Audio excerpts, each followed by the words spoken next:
Знаеш ли защо имаш стомашен дискомфорт? Подуване, тежест, киселини?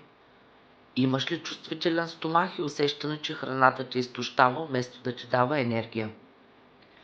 Ако отговорът ти е да, знай нещо важно. Промяната започва от стомаха. Стомахът не е просто място, където храната се разгражда. Той е център на енергията, имунитета и емоциите ни. Когато той е претоварен, няма енергия, няма яснота, няма и истинско здраве. Аз започнах промяната си точно оттам. С по-лека, чиста храна, с грижа за червата, с уважение към тялото, а не с насилие над него. Не е нужно да правиш всичко наведнъж. Започни с едно нещо. Да облегчиш стомаха си.